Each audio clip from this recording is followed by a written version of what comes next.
സെലിബ്രിറ്റികൾ ശ്രദ്ധിക്കണം. പ്രത്യേകിച്ച് സിനിമാ നടന്മാർ, നടികൾ, അതുപോലെ തന്നെ നമ്മുടെ രാഷ്ട്രീയ രംഗത്ത് നിൽക്കുന്നവർ, മന്ത്രിമാർ, IASകാർ, IPSകാർ, ഇങ്ങനെയുള്ള സെലിബ്രിറ്റികൾ ദയവായി ശ്രദ്ധിക്കണം. നിങ്ങളെ പറ്റിക്കാനും നിങ്ങളെ ദൗർബല്യങ്ങൾ ചൂഷണം ചെയ്യാനും നിങ്ങൾക്കുള്ള എന്തെങ്കിലും കുഴപ്പങ്ങളോ കുറവുകളോ ഉണ്ടെങ്കിൽ അതിനെ ചൂഷണം ചെയ്യാൻ ഒരുപാട് മോൻസൺ മാവുങ്കൽമാർ ഇവിടെ കിടപ്പുണ്ട്. മോൻസൺ മാവുങ്കലായാലും ഒരു ആനന്ദായാലും ഒരു ശബരിനാഥോ അങ്ങനെ ഒരു പേരുണ്ടായിരുന്നല്ലോ, ഒരു ആളായാലും ഈ പലിശയൊക്കെ തട്ടിപ്പ് നടന്ന ആളായാലും ഇതുപോലത്തെ അമ്പലത്തിൻ്റെ രൂപത്തിലും പള്ളിയുടെ രൂപത്തിലും പല രൂപത്തിലും സെലിബ്രിറ്റികളുടെ അടുത്ത് വരും. ആട്, തേക്ക്, മാഞ്ചിയം, അതുപോലെ തന്നെ അങ്ങനെ കുറേ സാധനങ്ങൾ ഒരു കാലഘട്ടത്തിൽ തട്ടിപ്പായിരുന്നു. പണമിരട്ടിപ്പ് തട്ടിപ്പുണ്ട്. അങ്ങനെ പല തരത്തിലുള്ള തട്ടിപ്പാണുള്ളത്.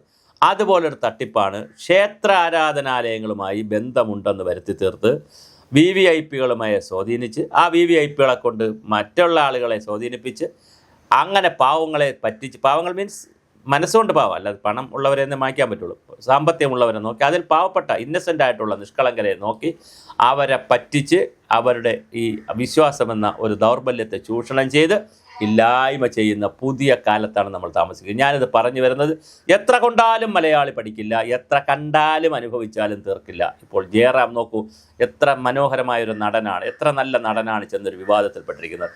അദ്ദേഹം പത്രത്തിൽ മറുപടി പറയേണ്ടി വരുന്നു, ചാനലുകൾ അദ്ദേഹത്തെ കാണിക്കുന്നു, അദ്ദേഹത്തിൻ്റെ വീട് കാണിക്കുന്നു, അദ്ദേഹത്തിൻ്റെ പൂജ കാണിക്കുന്നു, എന്തെല്ലാം കാണിക്കുന്നു. വല്ല കാര്യമുണ്ടോ ഇതിൻ്റെ അകത്ത്? ഒരു കാര്യമില്ല. ചാനലുകളെ സംബന്ധിച്ച് കാണിക്കാതിരിക്കാൻ കഴിയില്ല. നമ്മൾ ഈ വാർത്ത ചെയ്യാതിരിക്കാൻ പറ്റത്തില്ല, കിട്ടുന്ന വാർത്തകൾ ചെയ്യാതിരിക്കാൻ പറ്റത്തില്ല. അത് ഹോട്ട് ന്യൂസ് ആണെങ്കിൽ ജനങ്ങൾക്ക് താല്പര്യമുള്ളതാണെങ്കിൽ തീർച്ചയായിട്ടും ചെയ്യും. പക്ഷേ ആലോചിച്ച് നോക്കൂ, ജയറാമിന് വന്നിരിക്കുന്നൊരു പണി. ജയറാം പറയുന്നു അദ്ദേഹത്തിൻ്റെ വീട്ടിൽ വെച്ച് അങ്ങനെ ഒരു പൂജ നടന്നിട്ടില്ല, ഫാക്ടറിയിലെ പൂജയ്ക്കാണ് തന്നെ വിളിച്ചത്, ആ പൂജയ്ക്കാണ് പോയത്. ഫാക്ടറിയിൽ എന്ത് പൂജ? ഫാക്ടറിയിൽ വെച്ചത് ഒരു വിളക്ക് കൊളുത്തിയിട്ട് വാങ്ങിച്ചുകൊണ്ട് വരെയല്ല. അപ്പോൾ അതല്ല, അവിടെ പൂജ അറേഞ്ച് ചെയ്യുന്നു, അതിന് ജയറാമിനെ കൊണ്ടുപോകുന്നു, പിന്നെ മൂവാറ്റുപുഴയുള്ളൊരു വീട്ടിൽ കൊണ്ടുപോകുന്നു, അവിടെ നിന്ന് 35 ലക്ഷം രൂപ വാങ്ങുന്നു.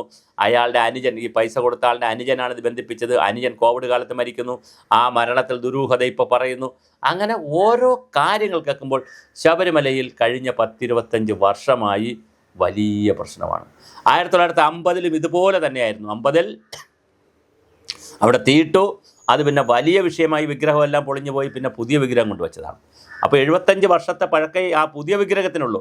അതിനിടയിലാണ് അവിടുത്തെ വാതിൽപ്പാളികൾ സ്വർണം പൂച്ചതുമായി ബന്ധപ്പെടുത്തി 5 കിലോ സ്വർണം വിജയമല്യ കൊടുത്തെന്നും 10-18 കിലോ ചെമ്പ് കൊടുത്തെന്നും ചെമ്പും സ്വർണ്ണമെല്ലാം അടിച്ചു മാറ്റിയെന്നും ദ്വാരപാലക പീഠം അടിച്ചു മാറ്റിയെന്നും ആകെ അതിനിടയിലാണ് ഇന്ന് ഹൈക്കോടതി മറ്റൊരു പ്രധാനപ്പെട്ട കാര്യം പറഞ്ഞിട്ടുണ്ട്.